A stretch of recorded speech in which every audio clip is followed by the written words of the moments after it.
welcome to the Vlogging Pod. Tonight we are joined with award-winning author L.J. Evans. Woo! Yay! Hi. My cheer button's not working now. Okay, woo! Yay! Yay! There we go. There we go. Apparently, there we go. Yay! There we go. So how are you? How are you this evening, LJ? I'm really good. Everything's great. I'm on the West Coast, so it's still sunny and bright here. Nice. Well, that's about. The sun's still up here as well, so we're not too bad. We do a 20-minute podcast, so I'm going to start our timer. There that goes. If we go over, it's okay. There's no harm. Well done. I want to start off tonight with beginnings. I think for an understanding for you, when you began, I think that, correct me if I'm wrong, you started writing fan fiction before it was fan fiction. Now, I want to hear about that. Tell me how that came about. Well, I've been writing since I was a little girl, and I'm old, so it's been a long time. And my sister and I used to write together. We would, as kids, we would kind of bounce off each other. But my first full-length story when I was in sixth grade was a fan fiction where I married the guy from Dukes of Hazzard, so John Schneider. Okay. I don't know if you know. Yes, any of I'm aware. him. I'm aware. Now, wait a minute. Yeah, Wait a minute. Before you get too far, let me recap that. Is John Snyder the blonde or the brunette? Can't remember. He's the blonde. The blonde. Okay. Because I have to tell you, and I can't remember the other guy's name, so God forgive me. But when I was young, I actually got sent away for his picture, and he signed it. The brunette, not John Snyder. So yeah. So I have my moments. I get you. Yeah. So, he fell in love with me, married me. It was a full-length novel. It was like 100 on notebooks because you didn't have computers, so it was like 150 notebook pages, little tiny dinky writing. And yeah, so I've been writing romance most of my life, and it began that way. I read a lot of Barbara Cartland novels, which is historical romance. So, my next novel, I was writing stuff that was similar to hers, very fan fiction. But we didn't have that name. We didn't call it that, right? We were just copying the things we loved. Right. I know. Yeah. Fan fiction, that seems to be, I don't know. I wish I should have done some research on that to actually figure out when it actually started to be named fan fiction, because that would be a very interesting topic to dive deeper into. Oh, it totally would. All right. We should do that. We'll program another show for you and I, and we'll just talk about fan fiction. There you go. I feel like it was the advent of Wattpad and stuff, Yeah. those stories that were being created on that platform. Mm-hmm. But, yeah. Yeah, it would be interesting to look it up and really go in depth on it. So tell me about my life as a country album. And I have to tell you that I titled that for our title on Wisdom on the app today. It's My Life as a Country Album Romance Author, L.J. Evans. So I wanted to put that into the title of the room. So tell me. That's so much fun. So, now, okay.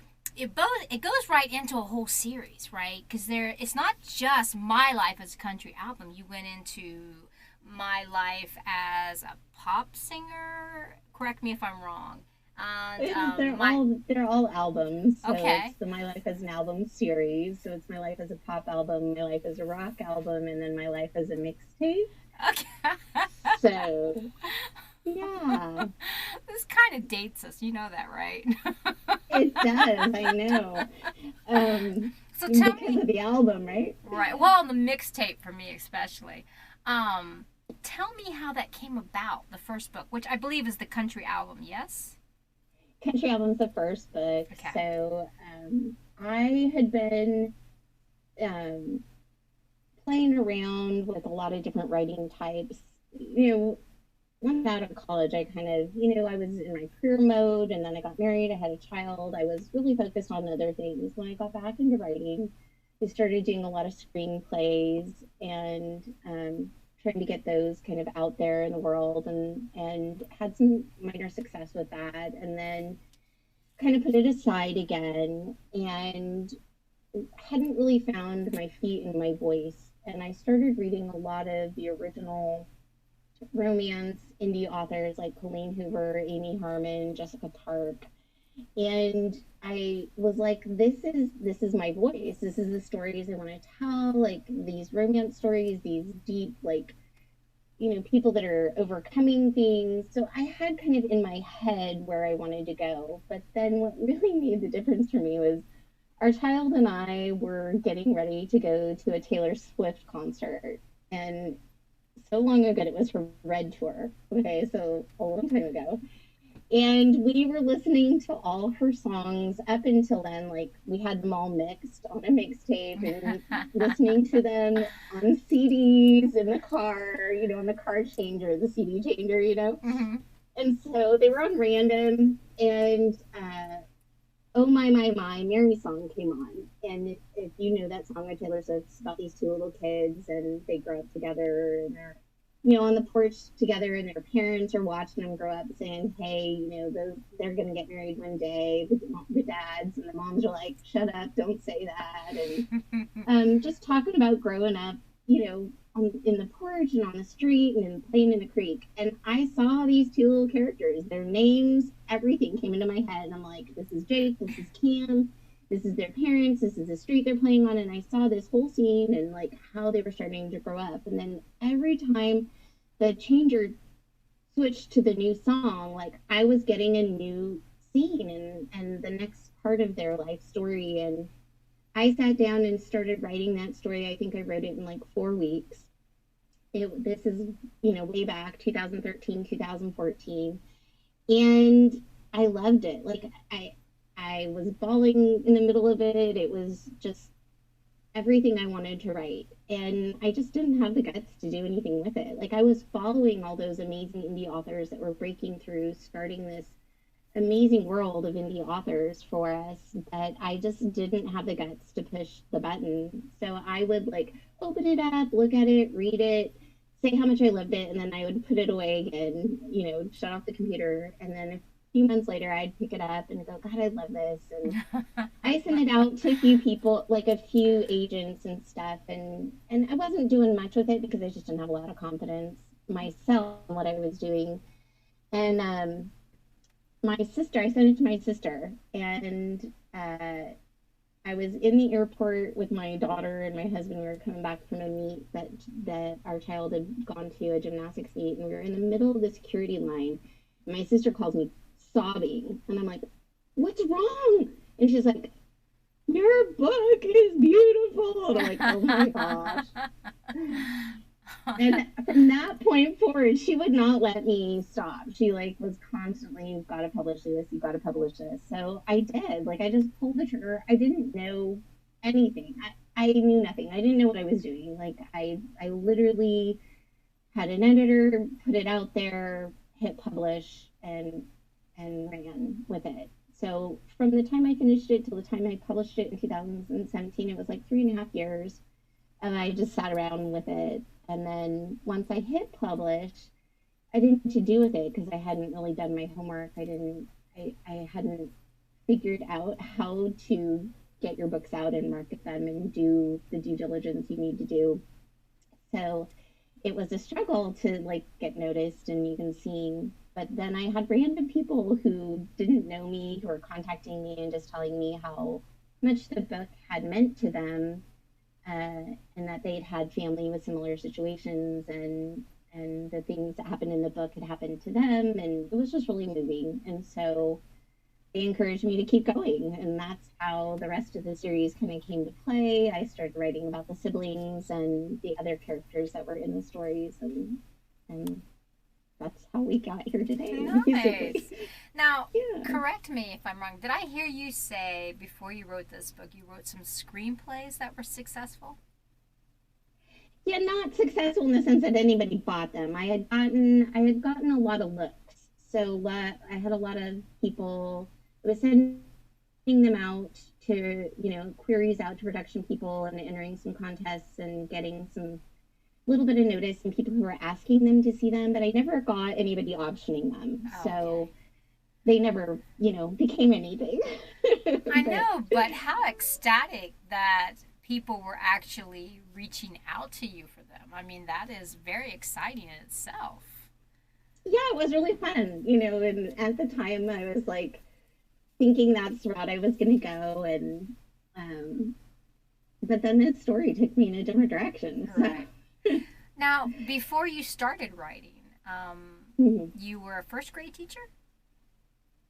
Yeah, I've had several different careers, but the last career I had was a teacher, and I taught first grade, and I taught first grade up until 20. My last class was 2020.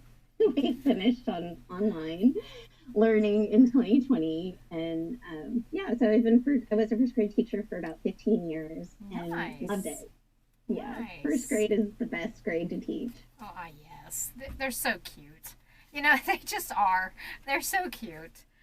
Um, Well, and you get to teach reading and writing, and those are the yes. things that I love, and getting them excited about it was a blast. Yeah, every time I think of that age bracket, I don't know why, but I always think of Harry Potter. How when they first went into the first they went into the, you know what I mean, the wizards, and they were so tiny, and as they Yeah, progressed, you know what I mean. I mean, like, I know they were probably older than first grade, but that's what they remind me of.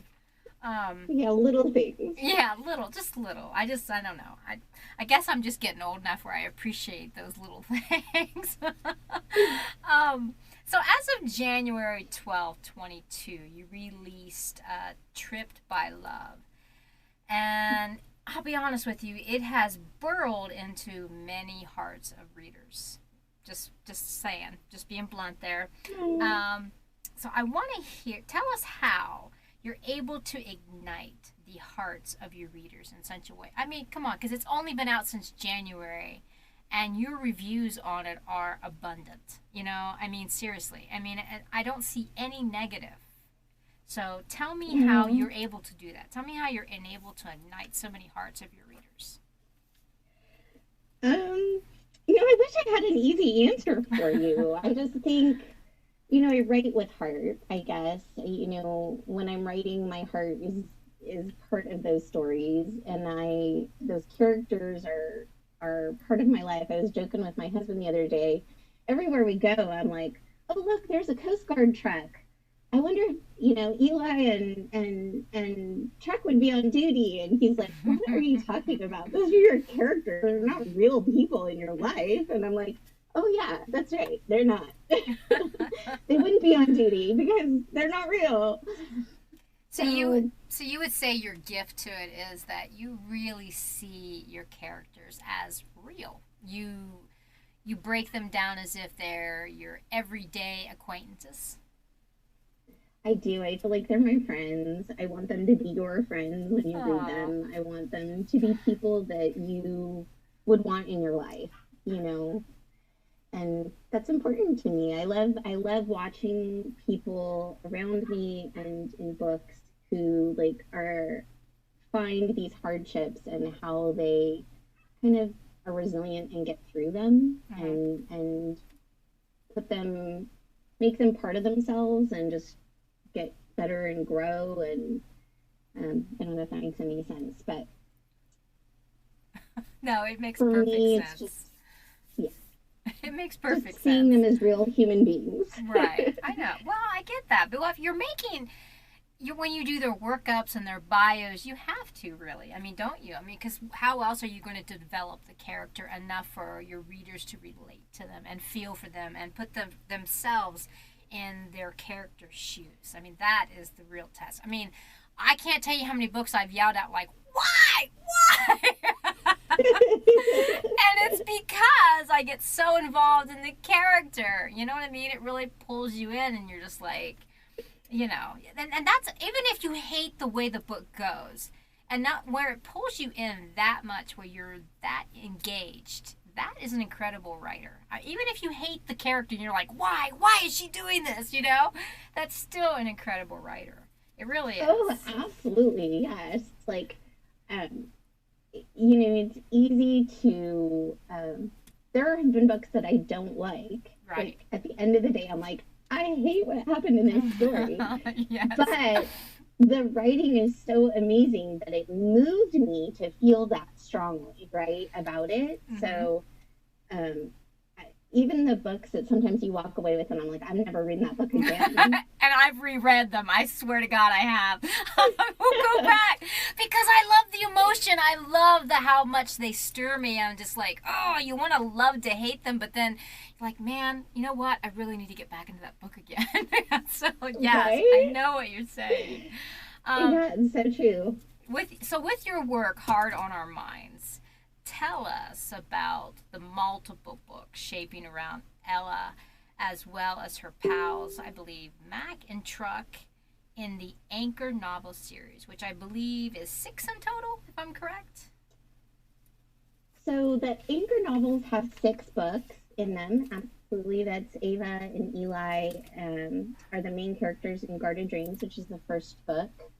And there's 6 books in that series, and then they have a spin-off of 3 Anchor suspense novels. So if you include those, there's 9.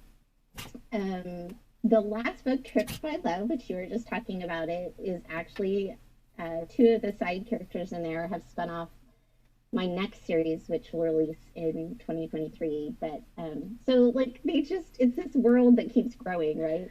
Nice. Ava and Eli were supposed to be a standalone book. So Guarded Dreams was supposed to be like a one done, thank you, just get out there. Everybody was like, you need to do a couple standalones because not everybody wants to invest in a series when they're reading, which is totally true. Um, and so I was like, I'm just gonna write a standalone. But the problem is when I write, I I love all side characters too, right? So all my side characters typically have backgrounds and lives, and they're bringing stuff to the page. So when I wrote Ava and Eli's story, his 2 best friends are Mac Track. That's their nickname is Mac Track, and it's Mac and Travis, but they call him Track. Okay. And so um, once I wrote those, of course, everybody wanted Mac and Truck stories. I wanted Mac and Truck stories. So it just kind of snowballed. And then every story I wrote after that, there were more side characters that needed their own story. So So, that's how it became 6. well, I know I actually love how devoted you are to it. I mean, that's an incredibly amount of buildup for surrounding characters and even taking them even farther into their own books. I mean, that is an incredible amount of dedication. So as we're Oh.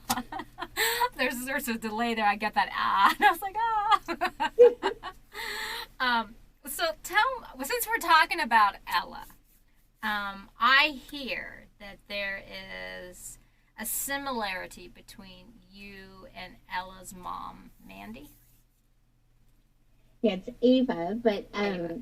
uh, her mom and I, yeah, there is a lot of similarities in the sense that we're both book lovers, um, and and we're you know both older women. I don't know. I There is definitely pieces of Mandy in me that you would see on the screen if you but some of the issues that Mandy has had I haven't had, so Okay. um but definitely lots of similarities between her. I think the character of mine that's probably most like me, especially at the age that she is in the book, is Mia from My Life as a Pop Album. Okay. And in that story she's very she's young in some ways, she's innocent in some ways, but then even though she's just graduated from college, she's got this whole business plan and she's a go-getter, but then there's this side of her, especially from a relationship perspective, that's kind of not backwards, but a lot younger than maybe her age is. Mm-hmm. And I feel like if you look at me when I was Mia's age, I was probably very much like her. So that's probably the character that's most like me. Right. Hi. Actually, we just had someone come in the room and they're asking what we're talking about. We're actually talking with L.J. Evans, who is a romance author. Gabby, if I'm pronouncing your name correct there. So let's talk a little bit on the covers.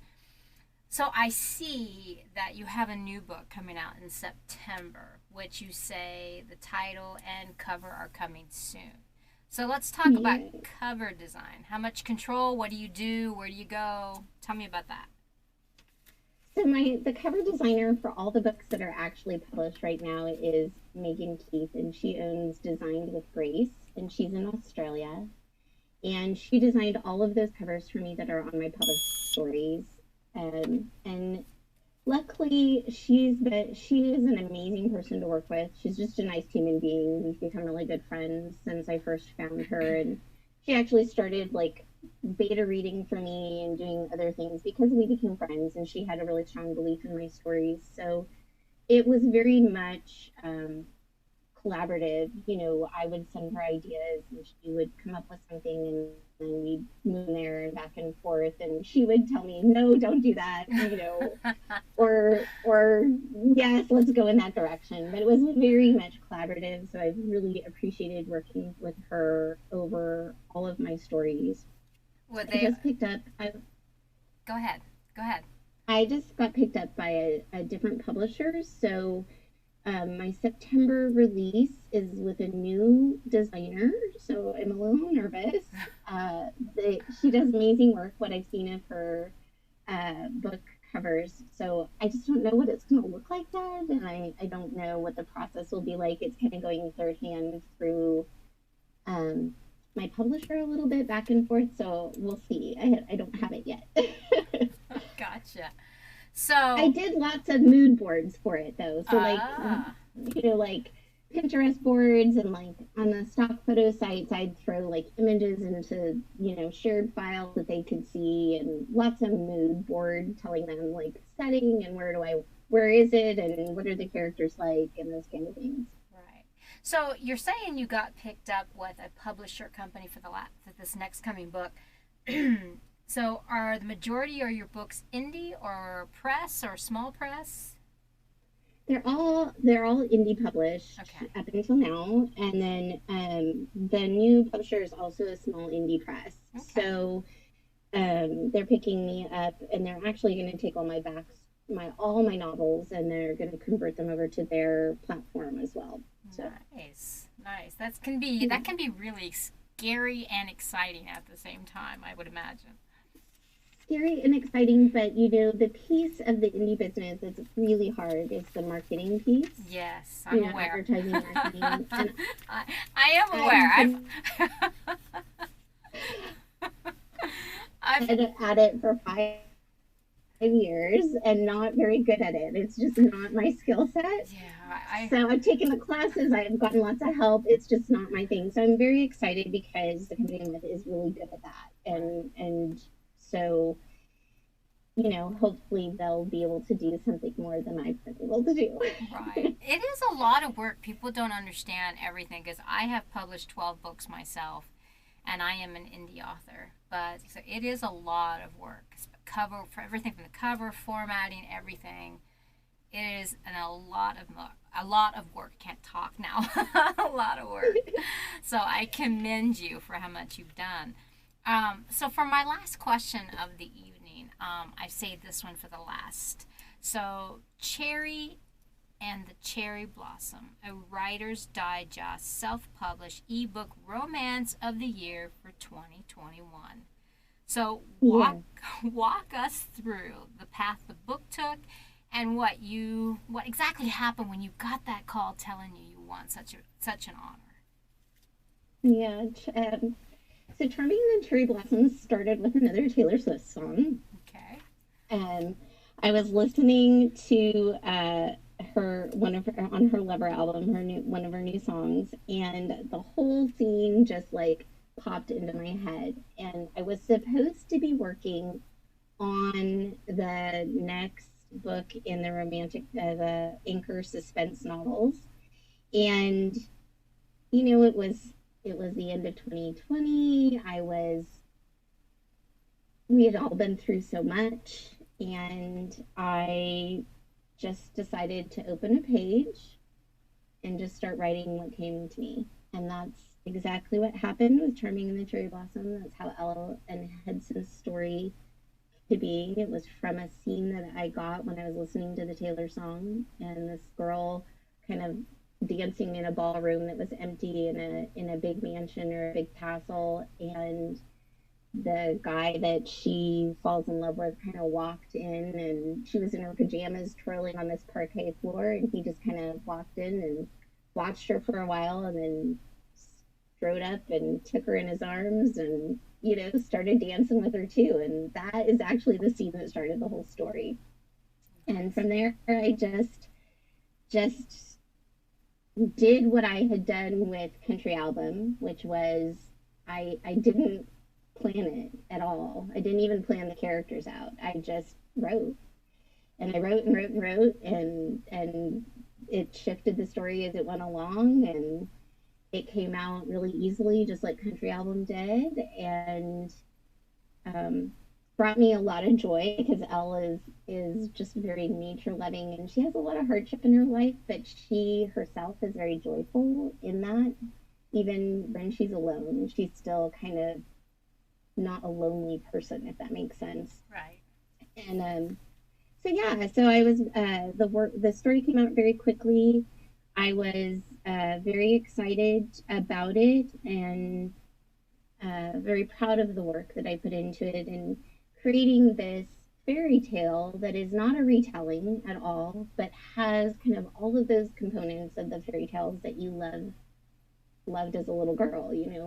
The castles and the ball, and the hero who's very protective and just kind of steps in to keep her safe from bullying, and these mean cousins who are trying to take it away from her, and it just has all these little aspects but aren't telling it all. It's just its own little story. So Wonderful. I wanted to get it out to some contests to see if it would how it would do. And so I entered it into the Writer's Digest one, and they chose it for the romance of the year for them. And it just, when I found out, I screamed. I was like, oh my gosh. As an indie author, as Yes.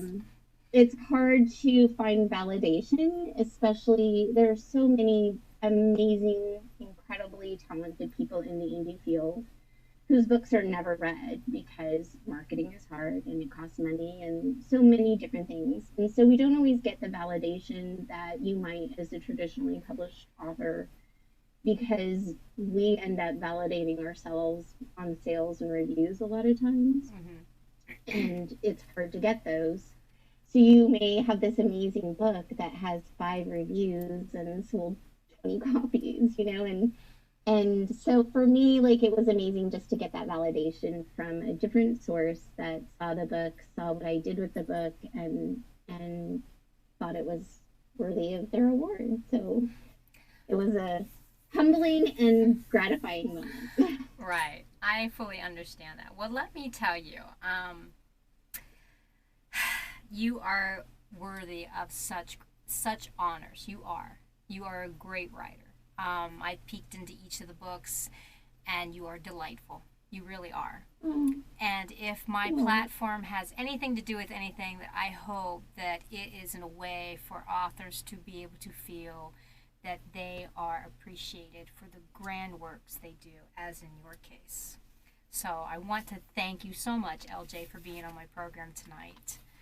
I want to thank our listeners. Every night that you're with us, it is so great that you come in and you contribute in such a way. Thank you again, LJ.